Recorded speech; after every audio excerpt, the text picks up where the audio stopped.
Did you guys know that Let's Go Pikachu and Eevee is still probably my favorite metagame and way to play Pokemon competitively?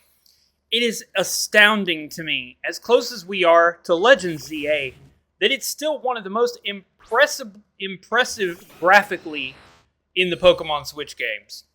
Alright, so my opponent has a really cool team, Landry. Got a very, very unique team for this metagame. I am leading off with my Moltres, as he is leading off with Sandslash. Now, he would get roasted immediately by a Flamethrower, so I can go for Toxic, Substitute, Roost, because there is no way he stays in here. I decided to go for Roost, just to kind of see what he's going to switch to, kind of get a little insight from my opponent to see what he switches into to the Moltres, to see what he has to combat it. And that happens to be Charizard. I don't know how I feel about this. Without Stealth Rocks up, Charizard is a much bigger threat, but I do have Toxic, and I do not have Special Defense. So I'm curious how this Charizard is set up. Most of these are going to be special attackers. In comes the Air Slash. It looks to be a 3-hit KO from this range, and we missed the Toxic. How unfortunate. Not only that, we're also slower than Charizard, which means we also have to contend with that 1 in 3 flinch chance that we got on the very first turn. Luckily, Moltres puts his stuff together on this turn, goes for a Toxic, and we've got that Toxic Affliction onto the Charizard. The poison will steadily weaken the victim. Oh man, classic retro stuff right there. I can easily Roost stall this thing, at least I could if I could outspeed it. So I need to get it I need to get in on a turn that Charizard is not here and Roost as he comes back in. However, the poison will definitely help out. But there was no reason to keep Moltres in there for unnecessary damage when I have this Alolan Muck that is 5-hit KO'd by Air Slash. And we have, of course, Toxic, Crunch, Fire Blast. We've got some really good coverage. This kind of brings us back to the original Pokemon Stadium, where Pokemon had a lot of different coverage, but not as much stat-boosting moves. It's a very refreshing take on competitive Pokemon, if you ask me. It's kind of crazy. You know, now I would definitely always use setup moves, but when I was younger, I definitely was all about versatility in moves. The other reason for some of these older games, mind you, is we're getting some of these competitive Pokemon back in both Champions and Legends ZA for the first time in a long time. In the case video for today, Starmie's been absent since Pokemon Sword and Shield, other than in Let's Go Pikachu and Eevee. So, all of its really good coverage and stuff like that has been very long missed for at least 2 generations. I'm trying to see what I want to go into on Vileplume here. I could just stay in and go for Crunches. I'm not exactly sure why I go to Executor unless I'm trying to see if it goes for Sleep Powder, which works out fine, since now Executor is not affected by that Grass type attack, so that works out really, really nicely. I do have Flamethrower on Executor, and of course we have Dahlia here in the back, who also can resist most of Vileplume's attacks. Would have to possibly deal with a Sleep Powder, though. Alolan Executor is a very underrated Pokemon.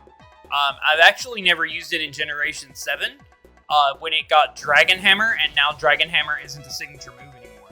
But Vileplume outspeeds and nearly one-shots me, so that tells me something. But it's worth it, because my HP is enough to take 1 Stab Sludge Bomb and deliver the KO in exchange with a Flamethrower.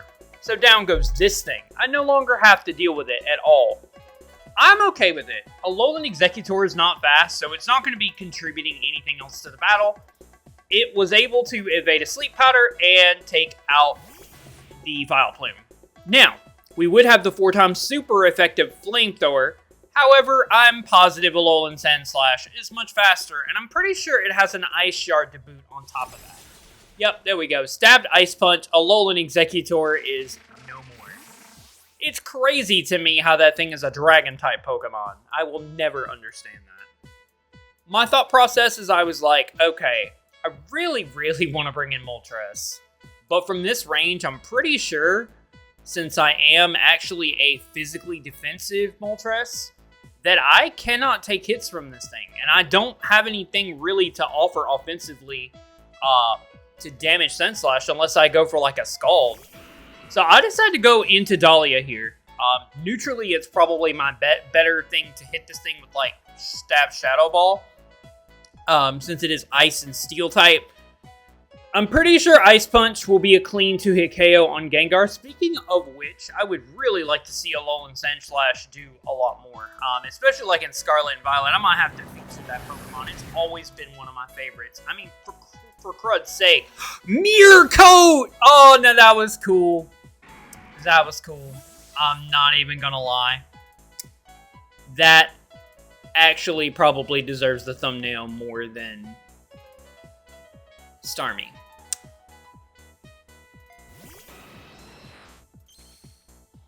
But it's fine. Between the two, one of them will get the short and the other one will get the video. Starmie is a competitive Pokemon that's always been mostly competitive. Kind of fell off a little bit. But hopefully it'll be able to do more in ZA and, of course, Pokemon Champions. Back to the battle, we're going to roast that Sandslash for the Mirror Coat. Hitting Gengar with Mirror Coat was so cool, though. That was very, very intriguing and ingenious, and I really liked seeing it. Being a Steel type, it can take a lot of special attacks that are not named fire attacks. So that was really, really neat to see. Really refreshing. He brings in a Rhydon. Now, I could just Toxic this Rhydon. However, I will go down in exchange unless he just trades Toxic for Stealth Rocks. But I'm pretty sure he's going to want to knock me out with a Rock Slide, and that would be the end of Moltres, unfortunately. I highly doubt that he was just going to go for Earthquake predicting my Roost. Since he's already seen Toxic in the battle, I'm pretty sure he knew I wanted to poison this thing. The other thing, too, is I could recover, but I'm pretty sure... if I was just Fire type, I think from this range of health, I think after a Roost, I'll still dodge to the Rock Slide. Just because, while it's not 4 times super effective, Rhydon has a lot of physical attack, and not enough for even a physically defensive Moltres to take, even at really high health. But, to be honest, that is really high health. But, not being able to take it near as well as I would like to. But it's fine. I got the Rhydon poisoned, and that's what I needed to get done. Because now I guarantee taking it down with Starmie and forcing it out as well. And I probably kind of lowered it for Muck as well. So I feel like Athena is the go-to here. I really want a Thunder Wave on his oncoming Starmie, predicting his Starmie to come into my Starmie. The biggest thing in this battle is my Starmie doesn't have Thunderbolt. I have Thunder Wave, Surf, Ice Beam, and Recover. I have no way to hit his Starmie. And looking at what I've got left, if I can Thunder Wave his Starmie, then my Zapdos beats it. And I can wear it down with Muck's Crunch. So I know he's probably going to want to go into his Starmie, predicting me to go for a Scald. Knowing I'm not going to Thunderbolt since he's got out a Rhydon. He could also pivot between them, which is what makes this equivalently more difficult. Because he can just pivot between both of them. He could pivot between that for my Thunder Waves, or Thunderbolts, whichever one that he feels, and then he could pivot back as well. Now, Rhydon is kind of slow. I decided to go into Alolan Muck, but remember how I said that it is my special wall? The problem is, there is a possible Scald or Thunderbolt coming on my Alolan Muck, and the problem with that is I cannot continue to take these attacks. My special wall is going to be worn down to a point that it's not going to be able to do anything versus the likes of the Starmie. Speaking of getting those stones and this Thunderbolt, brings me to below half. So that is very bad. And while I could go for Mega Drain, or I could go for Crunch and do a lot of damage to this thing, I'm not in the position to be able to do that. Because basically he could just burn me right here. And once he burns me, he could just Recover Stone me to oblivion. So the only way that Alolan Muck beats Starmie is that, possibly maybe, that he does not get paralyzed. Or he does not get, my Muck doesn't get burned. I go for Mega Drain, predicting the Rhydon, predicting the Crunch, and that is the wrong play. Yeah, I get a little health back, but 2 health is not going to get us out of this situation, ladies and gentlemen. Not at all. Now, Starmie and Zapdos can both beat Charizard, but Zapdos doesn't want to switch in on fire attacks. Only Athena does, but Athena doesn't want to switch in on Air Slash. So, we're kind of between a rock and a hard place. I had already decided, I'm like, okay, all I need to do is paralyze his Starmie and Zapdos wins. Speaking of paralysis, he gets it on this oncoming Thunder Punch, and my Crunch actually does quite a bit of damage. It looks like it'll take it out after the Poison Affliction, so that's pretty nice. Getting him out of the way. Also, my wall is completely useless now. It's paralyzed, it barely survives a Stealth Rock switch in, it's just useless. So I might as well go ahead and fodder it, do as much as I can, just go for a Crunch, regardless of what he does, regardless if he stays in with Charizard, regardless if he swaps to Rhydon.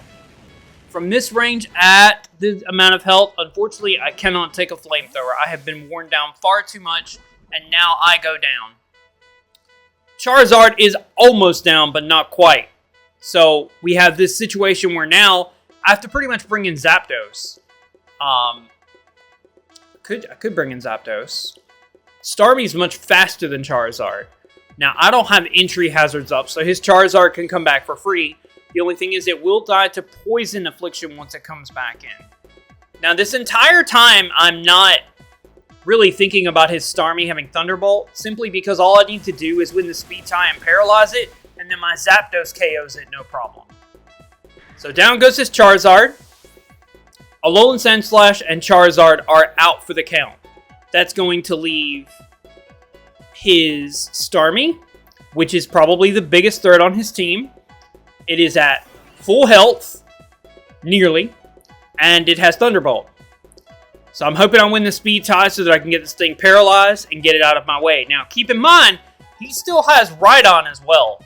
So what I technically have to do is I have to take a hit from this thing, paralyze it, and then swap to Zapdos. And I have to not be paralyzed, because then Rhydon automatically beats Starmie at that point. So I do win the speed tie, go for Yellow Magic, and I am hoping and praying that he stays paralyzed. Come on. No legs. Oh, it's paralyzed. That's beautiful. Okay. That means I have a free swap here into Zapdos. Zapdos is neutral to the Thunderbolt. I could switch in and then force this thing back into Rhydon. The problem is I have to double switch because I have to put myself in a position that I can beat Rhydon, like U-turning out, and I have to continually pivot between these two Pokemon to get the Rhydon and the Starmie down. So I'm going to go ahead and what I should do is U-turn, predicting him to go to Rhydon so that I can get myself in a position that I can easily scald him. But I didn't do that. I went straight for a Thunderbolt. U-turn was the play there. U-turn would have put me in a position where Starmie could have threatened Rhydon, and then we would have been in a really good position. So what I decided to do here is go for a Roost.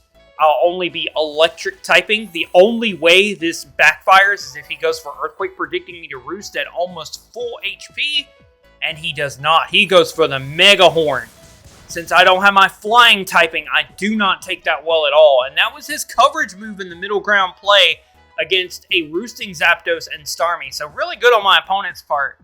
U-turn isn't going to help me now because I simply would have died. I now have to Drill Peck, fodder my Zapdos, because I'm thinking he's going to think I'm going to Roost, so he's going to Earthquake. So that poison is wearing him down residually. And even Earthquake, Starmie's at way too low a health. And I know at some point I have to Roost anyway.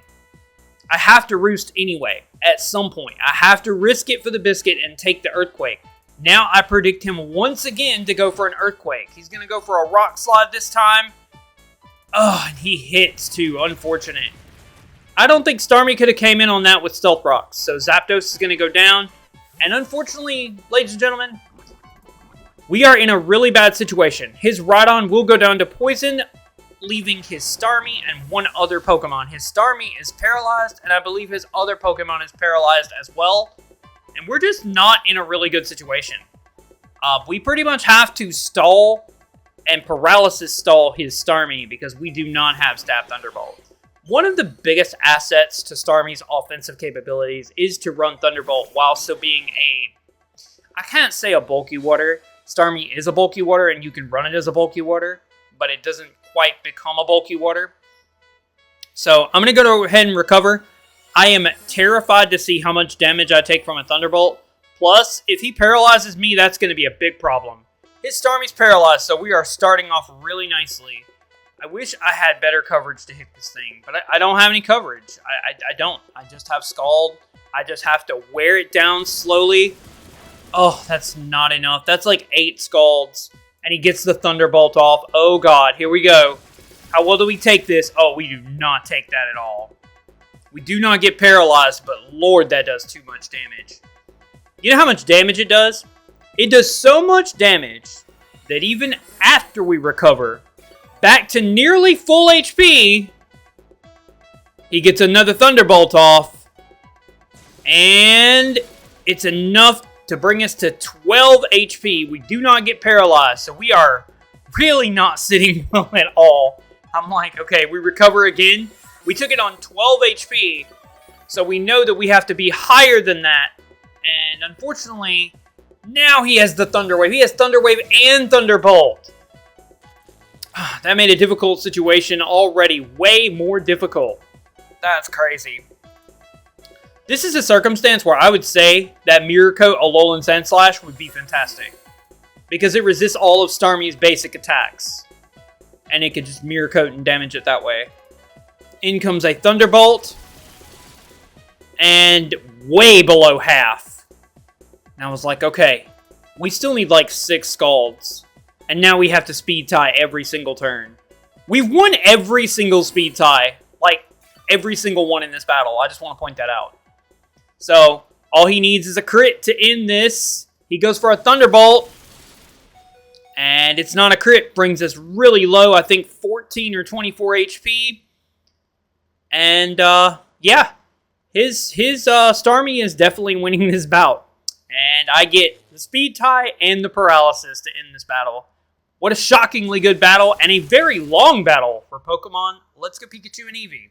Thank you guys for all of the support on the channel and all of the support for coming back. I'll see you guys sooner than you think. I got a very special surprise October 16th. Be there or be square.